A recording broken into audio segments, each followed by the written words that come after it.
Dear viewers, I am Dr. Giridhar Rao MS, Associate Professor of Sociology, Government First Grade College, Modipo.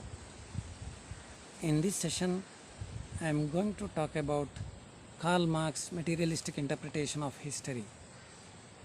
Karl Marx has been regarded as one of the great social thinkers of the 19th century. He has been considered as the father of modern socialism. Being born in Germany, Karl Marx was a great historian,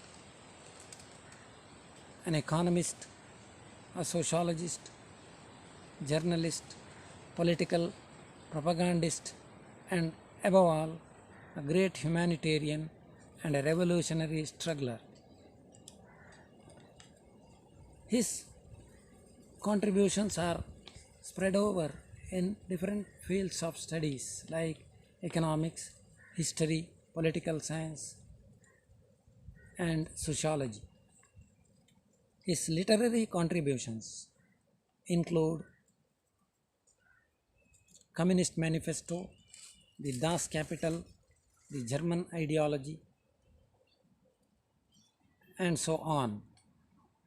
His sociological contributions include the theory of social classes and class struggle, alienation, the materialistic interpretation of history, the dialectic materialism, and so on. Marx's general ideas about society are known as his historical materialism. Materialism is the basis of his sociological thought because for Marx, material conditions or economic factors affect the structure and development of society. His theory is that material conditions especially comprises technological means of production and human society is formed by the forces and relations of production. Marx's theory of historical materialism is historical in the sense that he traces the evolution of human society from one stage to another. It is materialistic because he interprets the evolution of societies from one stage to another in terms of material or economic basis. Materialism is the material structure of the society. It is how the superstructure of the society is based on economic infrastructure. The theory of historical materialism is the interpretation of history of societies in terms of their materialistic basis. All societies have experienced similar patterns of history, and every history is built upon its materialistic foundations. According to Karl Marx, all societies pass through primitive communism to slavery, and from slavery to feudalism, and feudalism to capitalism, and capitalism to socialism, ultimately from socialism to communism, the highest form of socialistic society. Karl Marx's historical materialism is based on the philosophy of history, which in turn are based on certain assumptions. One of the assumptions of his theory of human progress is that society is an integrated whole. That is to say, the social groups, the institutions, and the beliefs existing in a society are integrally related. Second, changeable nature of society. Society is inherently mutable and changes are produced by the internal contradictions and conflicts of the society. And third, human nature and social relationships. According to Marx, there is no permanent persistence of human nature. Human nature is neither originally good nor originally evil. It is potential. That is to say, it is liable to be good or evil depending upon the materialistic circumstances of the people. They make their history, and human nature is potentially revolutionary.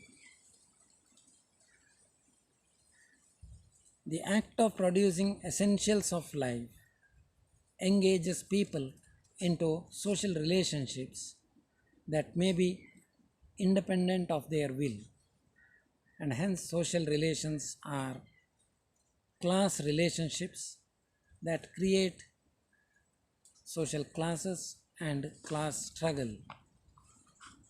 The theory of historical materialism of Karl Marx appears in the preface to contributions to the critique of political economy of Karl Marx, written in 1859. The actual basis of society is its economic infrastructure, and the economic infrastructure is made up of relations of production,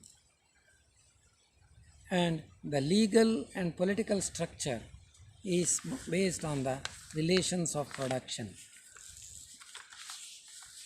According to Karl Marx, all objects are subject to change. The rate of change is determined by the law of dialectics. New development of productive forces of a society come into conflict with the existing relations of production, and in turn they bring change in society. Consciousness of state of conflict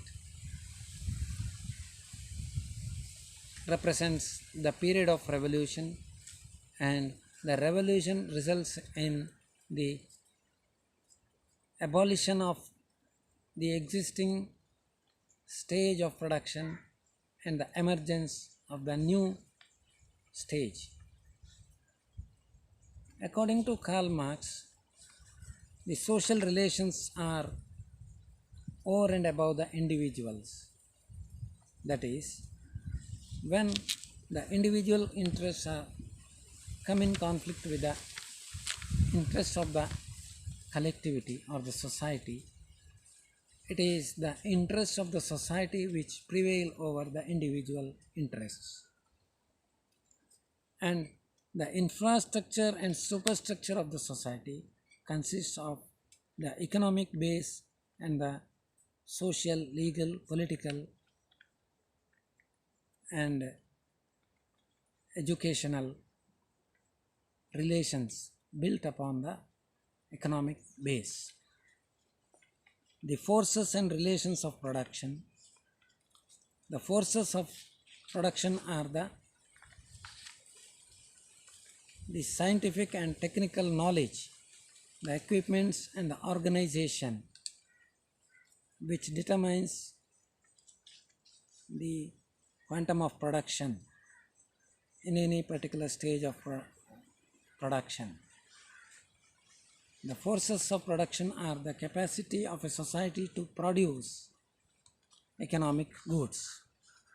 The relations of production arise out of the production process, and the social change takes place in terms of social classes. Social change resulting from internal conflict of classes, and the class conflict determines the abolition of the previous stage and the emergence of the succeeding one. The stages of human history, based on the four modes of production, are the Asiatic mode of production, the ancient, the feudal, and the capitalist mode of production. Karl Marx identifies these four stages of production in the historical evolution of every societies. The first stage, that is the stage of Asiatic mode of production, is characterized by primitive communism, wherein communal ownership of land can be found. It is based on kinship relations, and the state power is supreme, and in this form of society there is no class, no concept of private property, and no conflict at all. When the Asiatic mode of production moves to the ancient mode of production, slavery come into being. The physical, political, material strength of the people become the basis for the ascription of authority over others. And the people with political, physical, and material strength become the masters, and others become the slaves of these masters.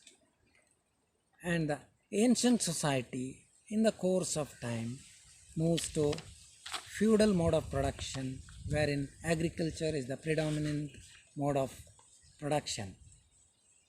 The owners of the agricultural land, who own the land and lease the land for production to the laborers, become the landlords, and the landless agricultural laborers who work for the landlords and pay the value to the landlords become the serfs. So landlords own the land and lease the land and employ laborers. Laborers work for the paid wages. The society moves from feudal mode of production to the capitalist mode of production with the emergence of industries. The movement from agriculture to industry is characterized by the migration of the laborers from the rural areas to the urban areas. The capitalist mode of production is characterized by the predominance of working class, known as the proletariats, and the capitalists who own the means of production. They are known as the bourgeoisie. The exploitative nature of the capitalist mode of production ultimately results in its own collapse, and it must give way to a society with equality and a society based on the principles of socialism.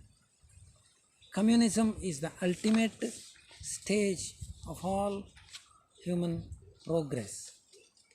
This is what Karl Marx proposes in his historical materialism, or the materialistic interpretation of history. Thank you.